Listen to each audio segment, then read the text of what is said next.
You're listening to a podcast by the Center for Action and Contemplation. To learn more, visit cac.org.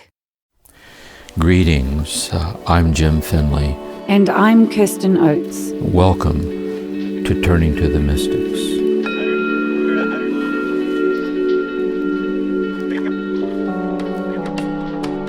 Welcome everyone to Turning to the Mystics. We had so many wonderful questions from our audience that we decided to add in a bonus episode focused around particular topics of suffering, depression, and the dark night.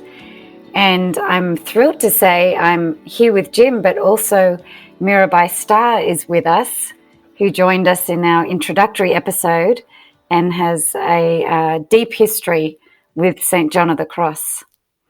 So welcome, Jim. Welcome, Mirabai. Thank you, Kirsten. And we had a lot of people from the audience asking us to reflect on, or asking you to reflect on, the difference between depression and the dark night.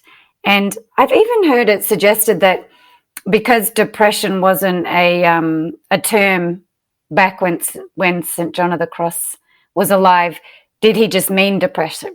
If he was alive now, would he use the word depression instead of dark night? So I'd love to just hear your reflections on what the difference might be between depression and a dark night.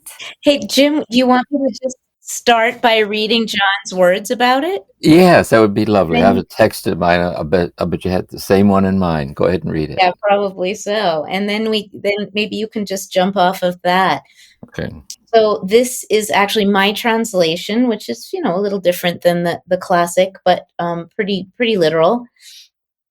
In The Dark Night of the Soul, in chapter 9 of book 1, which is the Night of Sense, he says, one of the signs that this dryness indicates the passage into purification is that while the soul finds no pleasure in the things of God, she does not find consolation in any created thing either. So I'm sure this is what you picked out too, Jim.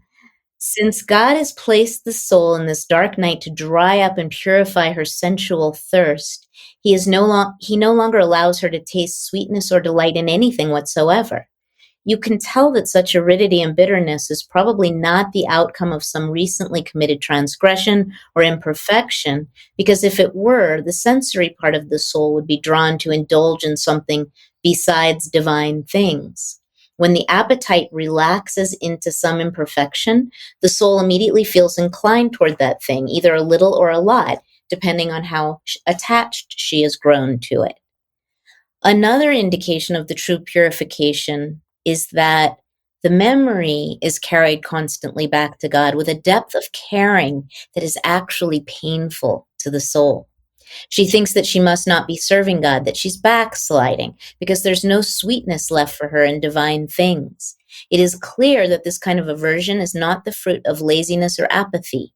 If it were, the soul would not care so deeply about whether or not she is being of service to God. There is a significant difference between spiritual aridity and general apathy. Apathy is informed by laziness, a weakness of spiritual will, devoid of any concern about serving God. But purifying dryness holds within itself a longing, a passionate concern, and grief about not serving God. And then there's just one little extra piece that I think is relevant.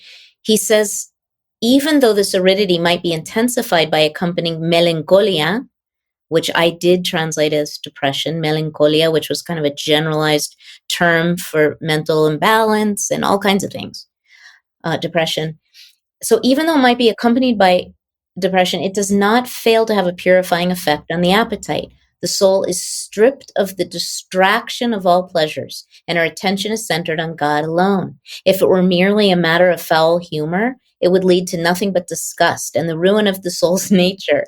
She would not be burning with the desire to serve God that accompanies true purifying dryness. At the same time that this purgative aridity evaporates all sweet juices, causing the sensory part of the soul to turn feeble and come crashing down, the spirit has quietly grown ready and strong. What I'd like to do is I'd like to back up and speak in our language today about depression, and then see where our understanding of depression relates to or touches on the quote that Mirabai just read on John of the Cross. Like, how do they, what's the different language, what distinctions are we making here? Okay. So I want to start first by saying first that depression is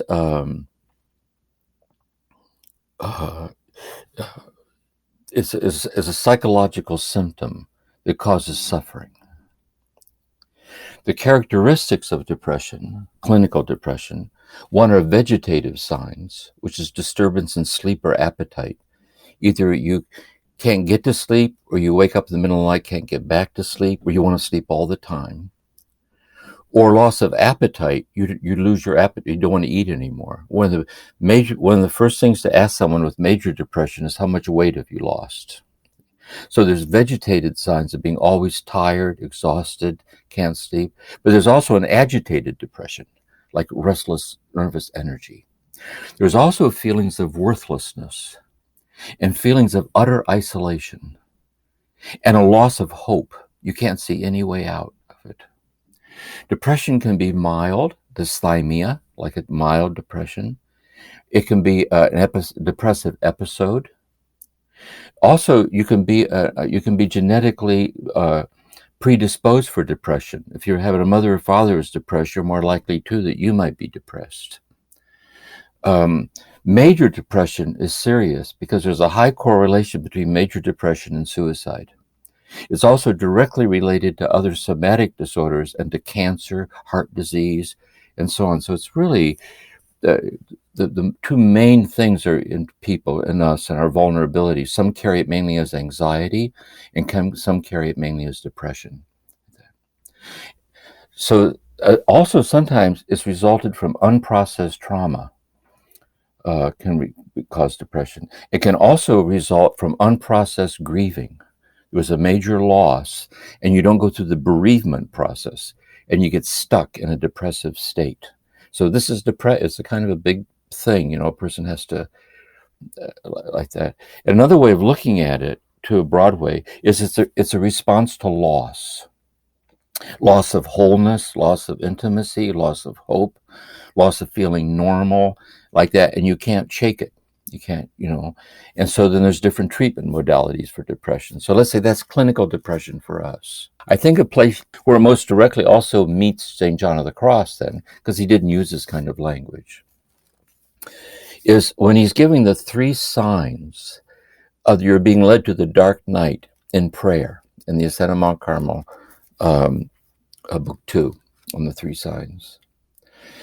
He's going through the 3 signs of the dark night, and he says you have to also be sure, this starts relating to the quote that Mirabai read, whether this is the dark night or not. He said, because maybe could have another cause. One could be lack of fidelity to God or to the commitments in your life, and so on. So maybe that's the reason it's not going well. When you present your gift to the altar, put it down, go make amends with your brother, your sister, come back, the gift will go better. And so you check it out, and you go, no more sinful than usual. I don't think that's it. I think I'm still, it's just me. Then he says the second one is this: you could have a humor in your bile or in your brain, and that's clinical. See, and therefore what you need is a walk around the block, a back rub, a cup of tea, see what you can do to kind of shake it loose.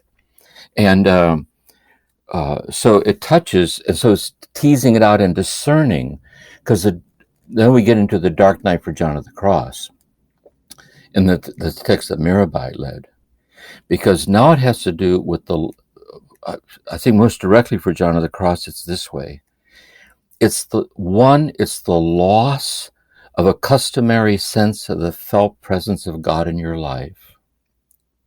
It goes even deeper for John of the Cross, in that you were given a touch of oneness.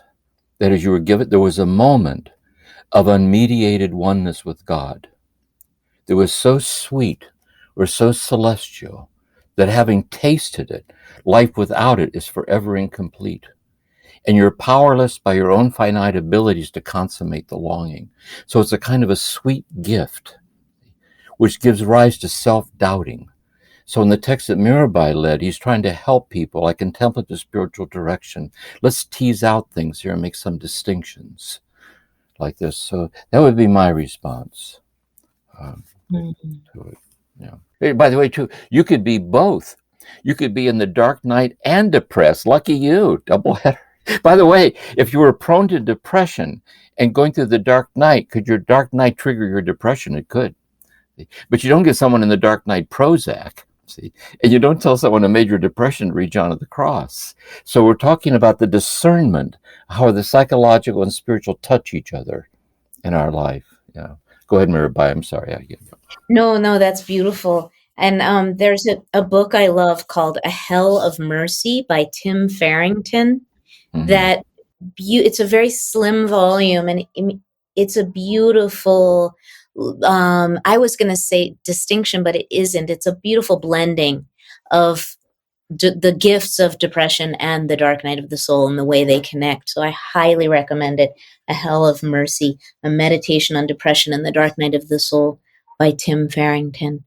I was just thinking, Jim, about discernment as you were speaking, and how Teresa of Avila too, in the book of My Life, which is really a response to the Inquisition insisting that she document all of her kind of unorthodox visions and voices and locutions and so on. And her response to the investigation was more or less, you need not bother, dudes, in investigating me, because I have already subjected all my experiences, each one of them, to the laser of my own inquiry process. She had a very fine, very discerning mind. And she was always examining all of her experiences, asking herself the question, is this a gift from God? Is it a trick of the devil? Or is it an artifact of melancholia, or, in other words, mental imbalance? And she was willing, like a good Buddhist, to be true to whatever the answer was. But she used a criterion, as you know, Jim, to determine whether or not her experiences were gifts from God or manifestations of some kind of imbalance. And that was, did it enlarge her heart with a greater capacity to love God? And if it did, that was her answer. This was a gift from God. And I think John is saying the same thing in this passage that I read from The Dark Night of the Soul. Tell me if you think this is resonant. And that is that the sign of a dark night versus mental illness is that it is accompanied by a deep longing for God, a passion for God even. And it's painful, but it has this underlying sweetness that you speak about, Jim. I like too, John of the Cross says, and Teresa says this too, about the longing, the aridity. She said, here you are in this powerlessness to consummate these longings, which deepens your dependency on God, who's the author of these longings, drawing you out beyond the contours of your own powers. And she says, at one level, she says, but if you could choose, and she said, you can't, but if you could choose to go back to the good old days when you were so holy, everything was fine, or this aridity, you choose the aridity. Because there's an unfelt depth of solace, or an inexpressible depth of a sustaining, guiding intimacy that's leading you on in ways you don't understand. And you can feel the immensity of it, which requires you accepting your poverty to understand, because your ability is finite. And so you're entrusting yourself over to being led unexplainably through this purifying process, and trusting it'll reach a tipping point where the effulgence of that blessedness will come kind of rolling through you after you've been weaned off your dependency on circling back for finite affirmations in the face of this infinite love that's taking you to itself. And it seems that that's such a beautiful message for all of us, especially in these uncertain times, that even though we're conditioned to tense up against uncertainty and aridity and emptiness, we are also invited to just be with it. If we can actually show up for it and not run away, that's when we get to at least access that effulgence you speak of. But our culture, everything, even religion, conditions us to push it away. I want to share something here too, where also this touches suffering. And for us, like the pandemic, and I want to say it also just working with trauma, people in trauma. I think when people are in the midst of trauma, there's the person working with the person is always trying to help them keep a certain balance. One, safety first. We're talking about how to feel grounded enough that you're not at risk in your life. There's a stability, and you're cultivating inner resources to cope with what's going on, resources to deal with what you need to deal with. There's all of that. Secondly, along with it, is realizing that in the process, you're not in charge. That is, you cannot, in some clever way, just walk right through it. That somehow you got to lean into it and let it unfold moment by moment, dream by dream, tears by tears, sharing by sharing. And it sifts you like wheat. As you stay with the process, you realize something's happening to you. Furthermore, as you go through the process, you realize an unexpected grace is welling up out of the painful journey. And you're learning something about compassion, about grace, about an inner peace not dependent on the outcome of our efforts, about tender-heartedness. And so you end up getting more than you bargained for in the spiritual fruits of the healing journey. You come away with something that no one can ever take away from you. Beautiful. Yes. Turning to the mystics will continue in a moment.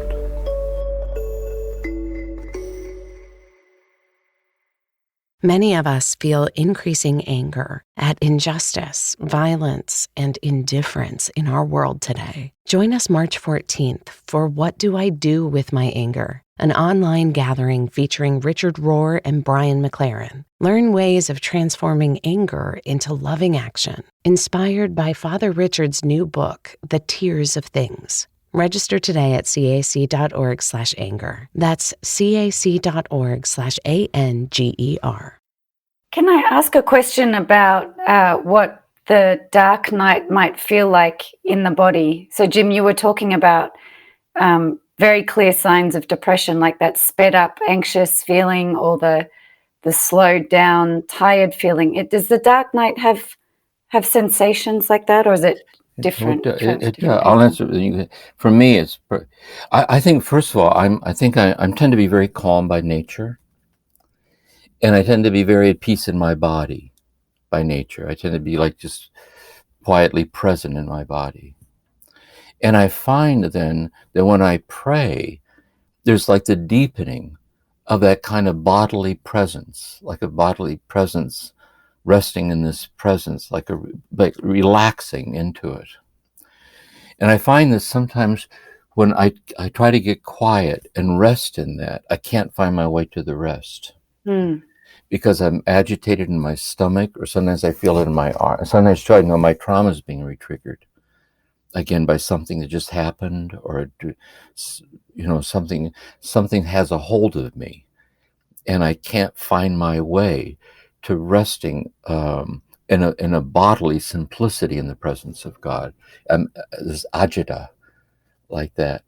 And I can also know that it can trigger symptoms to bodily pain or nausea or dizziness. It really depends. It's very personal how this happens. And that could either be from the depression or the anxiety, but it could also be the somatic layers of the dark night. and just leaning into it and letting it drain out, like staying with it very patiently. Don't panic.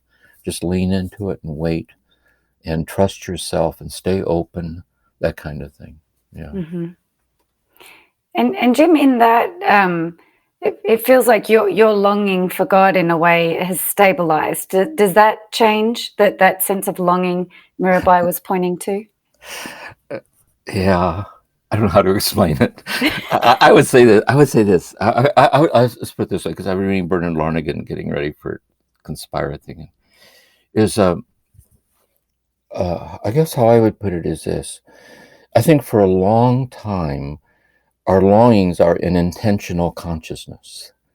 There's in reflective intentional consciousness, I know this longing for a union that I know is real because I've experienced it. There's a certain point, I think, where you begin to realize that your longing is an echo of God's infinite longing for you. And God is somehow the infinity of the longing itself. And so the longing itself, deeply accepted, is the divinity of the consummation of those longings. Like that. I think it's that way. It's like there's, like in a certain sense, the longing vanishes because nothing's missing. In the sense in which even if everything is missing, God's the infinity of all that missingness. God is somehow, and yet in my human level, if something's missing, it's missing. Like I don't like it. There's a lot of things missing that I don't care for. It's hard. But I know that somehow there's a certain depth dimension of being unexplainably sustained in that which is missing, that teaches me and guides me and helps me. And it's kind of like that for me, I guess. It's hard. That's helpful to hear, Jim. Thank you for sharing that. How about you, Mirabai? How are you on this register or this sense of? Well, my namesake, Mirabai, the 16th century Bhakti devotional poet from India, was all about longing for Krishna, the god of love. Yeah. And so it's in my bones. And the Song of Songs has always, as it did for Joseph the Cross, just echoed in every chamber of my own being. So longing is my middle name and my first name. But I think, I just turned 60, and I feel like it's more like that John O'Donohue poem about grief. When John O'Donohue talks about, I can't remember, I'm paraphrasing, but it's like at first grief is a raging fire, but eventually it becomes a warm hearth. So first it burns you and it's dangerous, but eventually it becomes a source of comfort and sweetness even. And I think that's my relationship with longing for God now. It's a heart by which I take refuge. Yeah. The Irish too. Sometimes I love it on cloudy days here at the beach. Mm-hmm. And there's a kind of like a lonely, cloudy, unrelentingly slow emptiness that has about it a certain almost eternal quality to it, like homecoming. Me too. Yeah, it's like that. Yeah, it's true. Well, just going back to this term you used, discernment, around, and particularly around suffering. I know we use the term discernment a lot of times when we feel like we're making a decision and discerning something. But so in discerning around suffering, I guess we're trying to discern how to be with our suffering. Is that what they're referring to when you're talking about discernment in relation to this kind of thing? I'll go first. Okay. Well, I'll tell you what comes to mind. I'll tell you what comes to mind for me about suffering. I think this is key to the traditions, really, too. Is that, see, in a way, we could say that these mystical realizations of oneness, it really does transcend the darkness of this world, in the midst of the darkness of this world. See, there's a kind of an unexplainable, like the eternality, the fleetingness of everything, intimately realized, like that, on up to death and beyond. There's that. And because it is that, we could be tempted to think that once I find it, I'll fly away. And I'm out of here. I catch you later on the other side. I'm crossing over, and I did my thing, and see you over there later. But see, the opposite is the case, because one of the marks of the authenticity of this infinite union with the infinite love of God is that we join God in circling back around to be present to the hurting world in a more radicalized way, which is Christ. See? So how can I learn to touch the hurting places with love? See? Until nothing is left but love. In myself, my own unfinished suffering that I carry in myself, I'm just a human being. In the people of the earth, there's like a heightened, and this is the relationship between mystical union and the corporal works of mercy, between mystical union and social justice, between mystical union and going on and putting ourselves, in the place of the suffering other, because we know they're not other, because we're siblings of the infinite, and the world lays a claim on our heart. And ways that we're providentially called to live that out in our situation. So I think this is a big question, really, about suffering in the world and being present to suffering. I think one of the hallmarks of the Dark Night is it strips us. It has that, I don't know, powerful, potent quality of just melting all of the extraneous concerns that don't actually matter, and reprioritizing what does. And so when we actually enter into that stripped down state is when I think we discover our essential interconnectedness with all that is and each other, and the urge, the natural outflow of that to be of service, to help alleviate suffering in the world. It doesn't come from some kind of charitable notion of dispensing alms to the poor other, but rather is an organic response to the recognition of our essential oneness and interdependence. It's a direct experience. It's not an intellectual notion. Yeah. I like in The Dark Night, where he's talking about the faults of beginners. He takes the 7 capital sins that he goes through. And one of the faults of beginners is this idea of loving penances and like a chosen path. He said, where the true penance is dying to everything but this love. And so having died to everything but this love, you're moved from within. You know what I mean? You can see it in the eyes of the suffering other, and your heart is so opened up by this love. You're so moved by the look in their eyes, or you can hear it in their voice when they talk, or you know it so well that the love moves you to be there for and with them, within the context of your own limitations and so on. So it's, That's beautiful. That's helpful. So that on the other side of the Dark Night is this sense of being connected in the way God's connected to all beings, and to move towards suffering rather than away. Yeah. We could even say I'm echoing here Mirabai about this purification process.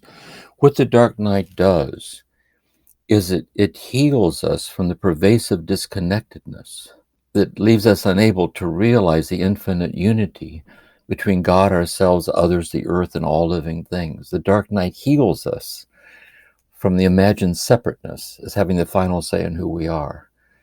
And as we're stripped of those internalized fragments, we're born into this oneness. Do you have a sense of how long a dark night lasts for someone? Is there a timeline?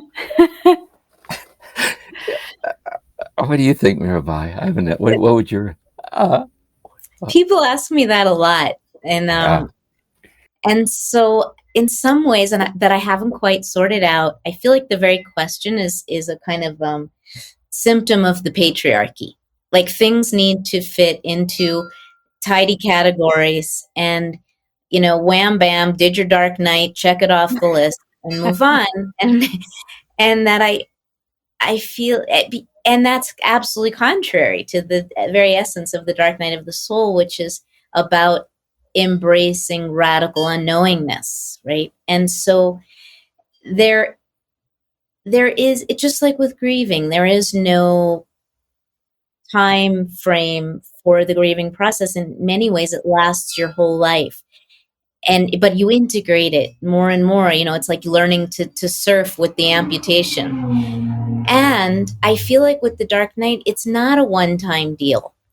That if we're blessed and fortunate, we will experience multiple dark nights of our souls, because most of us are not perfected beings like a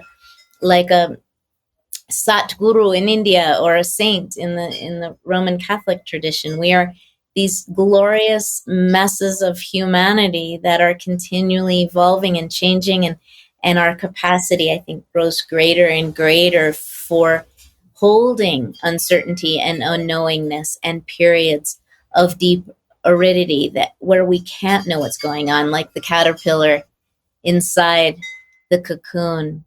And we have these multiple cocoon experiences in our lives, and we have multiple transfigurations. And I recently heard about when the butterfly emerges from the cocoon, it's very awkward at first. It's kind of stumbling around with these things on its back going, what do I do with these?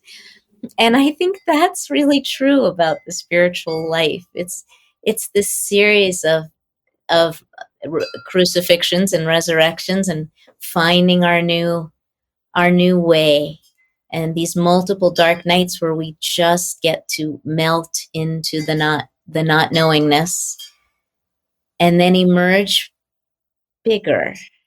And then here it comes again. I'm going through a kind of external circumstantial period of grave uncertainty right now, and it's like, here we are again. I've been here before, but this is new. This is a new space. But I know just enough to know that I know nothing, and to yield to that for now. Is that helpful at all? Yes. Yeah, Oh, yes. very much so, yes. Yeah. Yeah. I would say, too, that kind of echoing what Mirabai just said, I guess. That's why I like this saying that come to me, that a butterfly is not a caterpillar with wings that would never get off the ground. And the resurrection is not the resuscitation of a corpse. Mm-hmm. And so when the butterfly first emerges, it's disoriented in its butterflyness, to which it is not accustomed. See, because we don't expect the metamorphosis to be so far-reaching like this. And so there's that. There clearly is that. But also there is that in us that is in a way has emerged or is emerging as the butterfly. And there's still that in us that's still a caterpillar. And the part that is the butterfly that transcends the earthbound caterpillar must endlessly circle back around to be there for and with the caterpillar, because we're just a human being. And when we're scared, we're really scared. And when we're alone, we're really alone, if it's uncertain. And not everything turns out well by human standards. Matter of fact, it often doesn't. See? That even if it doesn't turn out well by human standards, once you know it, like I've been here before, see? That there's a depth sustaining me and permeating me through and through and through and through, that renders irrelevant how it's going to turn out. See? And I know that in my heart, even though in my caterpillarness, I'm scared. And that's important because we're not exempt from the human situation, and that unites us with humanity, really. We're one with the suffering that our suffering doesn't belong to us. We're woven into each other in our blessed suffering and freedom. And so, yeah. So I'm hearing that the dark night is not a one-off event. It's once you're kind of in that mode, it's a cyclical deepening potentially. Yeah, I would say that what am I saying? Is that the dark night is a poetic metaphor for a transformation of a perpetual dying to everything less than love, and all the stuck places along the way. Mm. And it has its own moments, like there's series of there's episodic dark nights that are situational, both psychologically, but they can also trigger the loss of the presence of God because we're afraid. It can reactivate that again. And there's that. See? And then there's the bigger picture that our whole life on this earth is one long dark night. And the light is already dawning in our hearts and has from the very first moment we were born. And you know what I mean? It's a metaphor. It's an endlessly evocative metaphor of the divinization of the immediacy of ourselves as we are. And we're helping each other find our way. Like that. And remember, John of the Cross was speaking of the paradox of the radiant darkness, right? Yeah. It's the brilliant light that blinds our ordinary faculties, and That's right. and so That's we right. falsely experience it as darkness. So you can look at it as these periods of inflowing radiance that That's right. Yeah. The beloved knows we're ready for that bigger experience of love. That's true. He does say that. And that's why I think, in a way, how you can go into a dark room, you can't see anything, then your eyes adjust to the dark. Yes. And your finite eyes are blinded by this light, the dark night. But really, it's an infinite light that's blinding your finite eyes.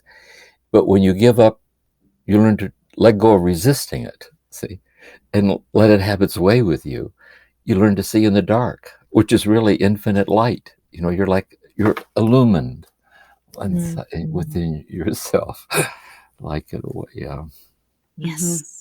So what I'm hearing from the two of you today is just in relation to suffering, there is a love beyond our suffering that we can find in our lives. But if people are listening and they're in a phase of suffering, even not being able to reach that love at the moment or feeling the depth of the suffering, even the absence of the love is a reflection of that love still being present. And what St. John of the Cross is teaching us is we can live in hope that love is real. You can hope, and you also must abandon all hope, as the philosopher said. And it's very subtle and delicate, as Jim has I've been listening to this podcast, and as Jim has beautifully spoken about, for John of the Cross, this whole mystical adventure is characterized in many ways by subtlety and delicacy. It sounds so much more dramatic than it is, but that there is what he calls this ineffable sweetness that begins to bubble up from basically the scorched ground of our souls when we experience these periods of suffering. And so that you have to be quiet enough and still enough to be able to access that incredibly delicate, subtle sweetness that is that love, Kirsten, that you're referring to, that is underlying the fire of our suffering. If we could only just quietly give it our assent. That's true. That's to be enthusiastic about it. That's true. Yeah. Or if you are, you're just having a manic episode. You know what I mean? That's another thought I thought too is that look at what you've learned at this phase of your life about things that matter most, and a lot of it probably came out of times of suffering. That when you're shooting the rapids and going through it, not to romanticize it or make light of it, it's real.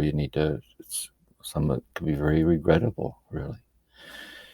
But as you come away from it, although there was immense loss, it wasn't just loss. Right. But out of the loss, you were granted something you never would have known had you not.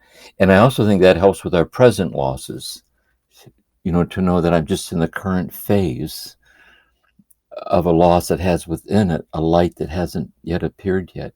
And I can learn to trust the rhythms of the process.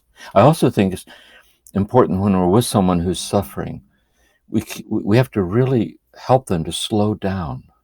And we have to listen to them to help them listen to themselves, so they don't skim over the depths of the pain they're trying to share.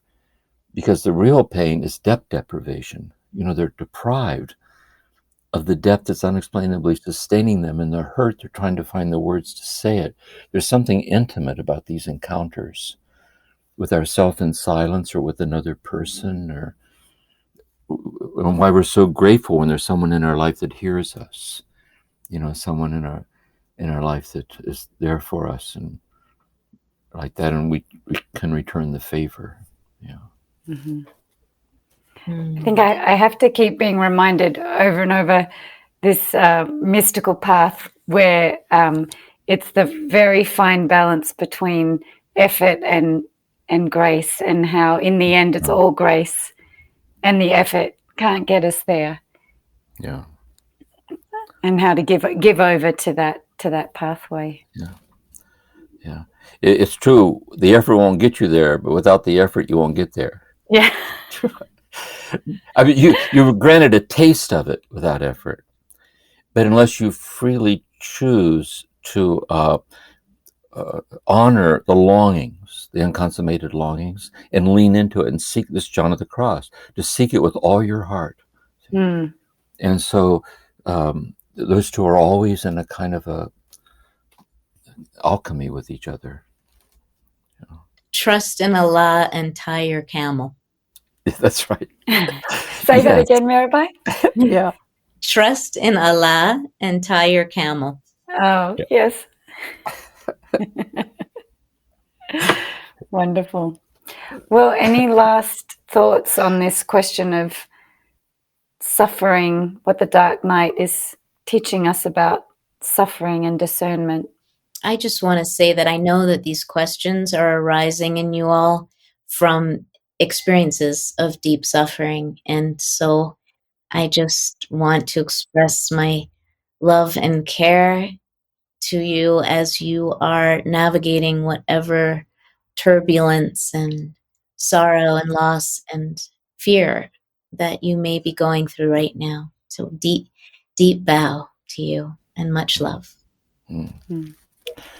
And I'd say too, here I say this in tandem with Mirabai and with Kirsten also, is that I've been so touched by the questions and responses to this, reading them. And how I get to know it is that for so many years I was traveling around leading silent contemplative retreats around the United States and Canada and Europe several times. And you can feel that communal longing in the room. And you can feel the communal sincerity of people trying to honor the stirrings of something. They don't know where to go with. And there is the sweet suffering. How do I consummate it? I need help. But in the mixture of it is the suffering of the painful things that can happen to us sometimes. Really violent. Just working with trauma, the world's just very painful things happen. And so I also sense in your questions, you could just feel the depths of your lives. As human beings, we're all interconnected. We're all in this together, like this, which makes it such a gift that we can share like this. So. Well, thank you, Jim, and thank you, Mirabai. And I'm sure our listeners will be thrilled to have had this little extra time reflecting on St. John of the Cross, and a little bonus to the season. So thank you for your time today. Thank you, Kirsten, for creating the container for it. And Jim, it's always such a joy to be with you. Mutual. Thank you. Kinship. Yeah.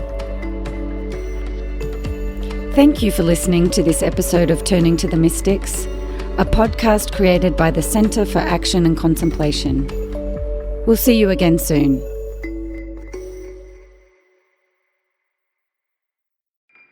Do you feel called to walk a more contemplative path?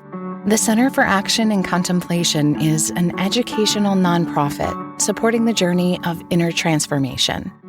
Our programs and resources will help grow your consciousness, deepen your prayer practice, and strengthen your compassionate engagement with the world.